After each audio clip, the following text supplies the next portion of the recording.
Brother, kill that noise and listen carefully. This is serious. Many of the qualities people associate with the Sigma mindset, self-reliance, emotional discipline, and independence, were already understood more than 2,000 years ago. The Stoics didn't build identity around it. They didn't turn it into a label. They turned it into a way of surviving reality without collapsing under it. Because life does not negotiate. It doesn't adjust itself to your expectations. It doesn't slow down when you are overwhelmed. And it doesn't become fair just because you want it to be. Marcus Aurelius, Emperor of Rome, wrote to himself in silence while managing war, betrayal, political pressure, and collapse inside his own empire. He wasn't writing to inspire others. He was trying to keep his own mind from breaking. That is where Stoicism begins, not as philosophy for discussion, but philosophy for survival. And once you strip everything down, life eventually forces one realization: you control far less than you think. People will misunderstand you. Some will leave without explanation. Others will betray trust you thought was stable. And most situations will unfold in ways you never predicted. If your stability depends on controlling those outcomes, you are already losing. That is why Stoicism centers on one principle that changes everything: the dichotomy of control. Some things are yours, most things are not. You do not control what others say about you. You do not control how they interpret your actions. You do not control their loyalty, timing, or decisions. But you do control something far more important: your judgment, your response, your discipline, your ability to stay aligned when everything around you becomes unstable. That is your real territory. Everything else is noise. And once this becomes internal truth, not theory, you stop wasting energy on things that were never yours to begin with. You stop chasing closure from people who already made their decision. You stop reacting to every emotional shift like it defines your identity. You stop interpreting distance as personal failure. Because distance is not always rejection. Sometimes it is simply reality unfolding without your permission. And your role is not to fight reality. Your role is to move through it without losing yourself. Epictetus understood this better than most. Born into slavery, physically restricted, and yet mentally untouchable, he built his philosophy around one idea: freedom begins in the mind. Epictetus. Not external freedom, internal freedom.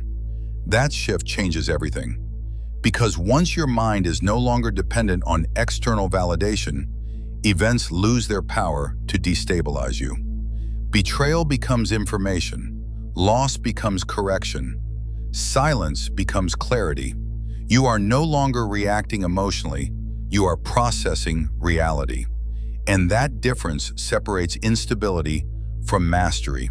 Because emotional pain, left unchecked, either controls your behavior or sharpens your awareness. But it cannot do both. Life does not only test you through chaos, it tests you through time, through waiting, through silence, through situations where nothing immediate changes. This is where most people fail, not because of tragedy, but because of impatience. They react too fast. They assume too much. They try to force outcomes that are still unfolding. The Stoics call this living according to nature, not forcing reality into ego, but aligning with how reality actually moves. Seneca wrote that most suffering comes not from events themselves, but from interpretation. That is the key. Two people can experience the same event and end up in completely different states. One collapses, the other becomes sharper. The difference is not the event, it is interpretation. And interpretation is under your control. That is where strategic patience becomes power. You stop rushing to react. You stop forcing clarity before it exists. You observe instead. And in observation, patterns reveal themselves. People eventually show who they are. Truth eventually exposes itself.